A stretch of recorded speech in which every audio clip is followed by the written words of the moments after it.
Several years ago, I was going to preach in an Anglican communion in an Anglican church. This was many years back. And what I encountered really affected me and began to set me thinking. I wasn't just thinking about what I saw. I was thinking about my life. My Lord Bishop here, you will remember we normally go to Nibanla and all of those villages to go and preach. And one of these days we went, and the service ought to start at 10 a.m. But because we are traveling from town to the village, we got to the village just a little after 9. And the church was firmly locked. Nobody had opened the church yet for service. And we tried to find out from the people around and say, are we not going to have church service today? They say we are going to have. The time is not come. When the time comes, the Baba Vicar or the catechist is going to come and he will ring the bell. You know, in the village, you just ring the bell and the people will gather. So when he rings the bell, we should just wait there. We are trying to find out where Baba went. They said he will come, just stay here. So we stayed. We were all wondering what has happened. Are we not going to have church today?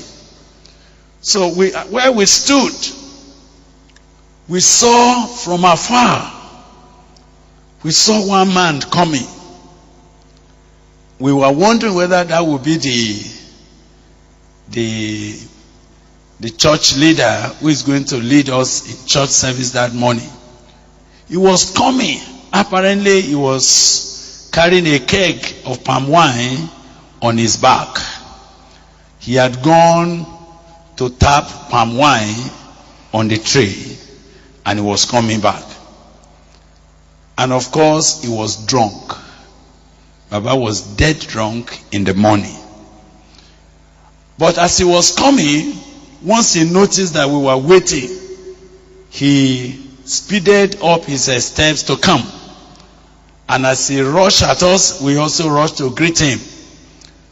You know, in Yoruba culture where we come from, you don't allow the elder to carry load. So we were to help him to carry the thing he was carrying. But he was too ashamed to allow us to touch the keg of palm wine. So we couldn't.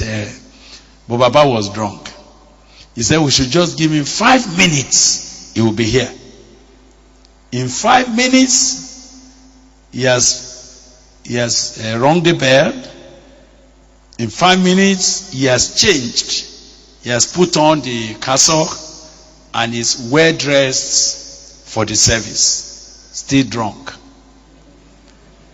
Now, that was not what surprised me. What surprised me was that I went with the churchman's book.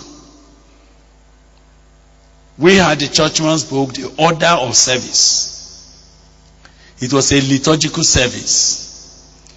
So, while we went into the vestry and we did all the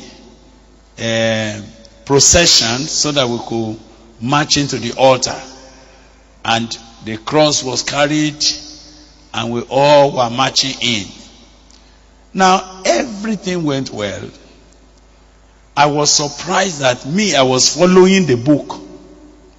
I was following the book. When we need to kneel down, when we need to stand up, I was following the book.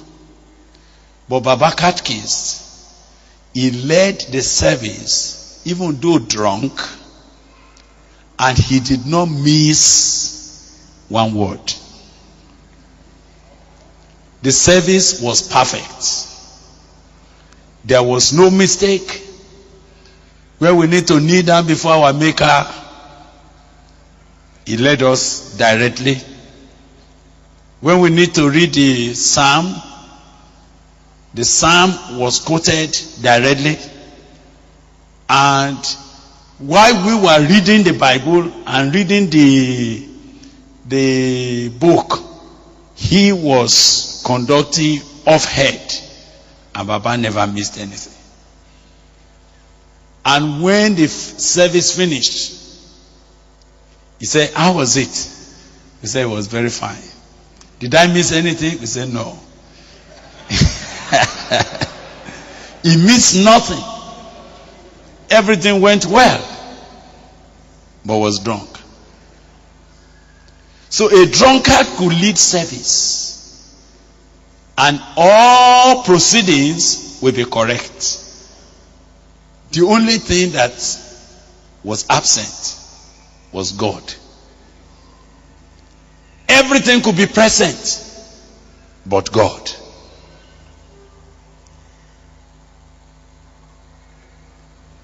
But we went at another time to another church. And this one, Baba was not drunk. He was ready, he prepared everything. And when we finished service, I wanted to go and know his house. He said, no, I should not worry. That we have traveled far. How do I need to start getting to know the mission? There's no need.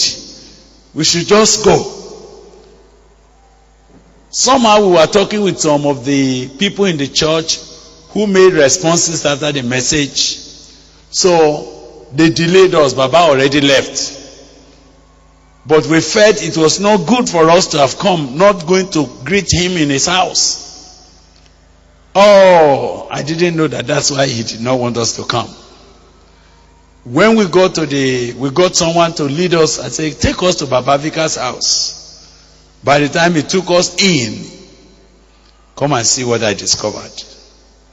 I discovered that the man who led us in service, who was supposed to be the man of God, he was also the herbalist of the village.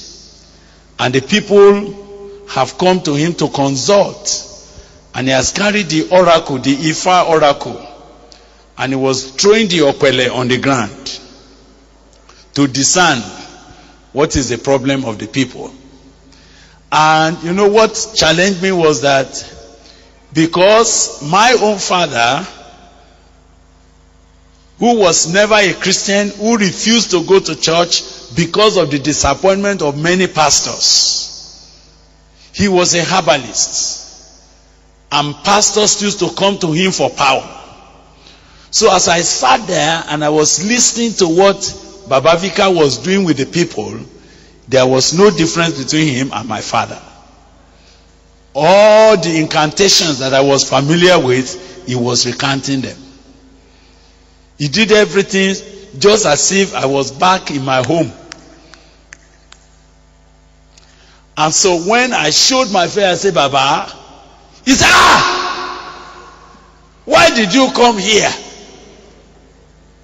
I said, we thought we should come and greet. He said, no, I've told you that there's no need.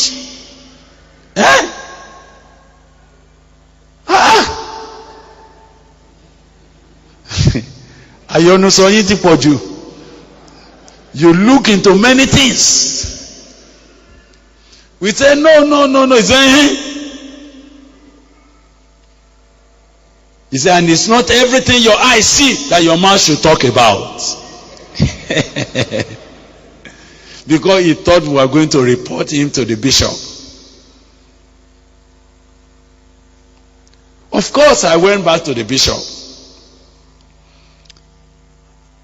I remember the bishop of Ibadan diocese that time. I said, Baba, what is all this? I went this other place, the man is a drunkard. I went this other place, he's a herbalist. You know what the Lord Bishop told me? He said, so what do you want me to do? Should we close down the church? Since we don't have anybody else.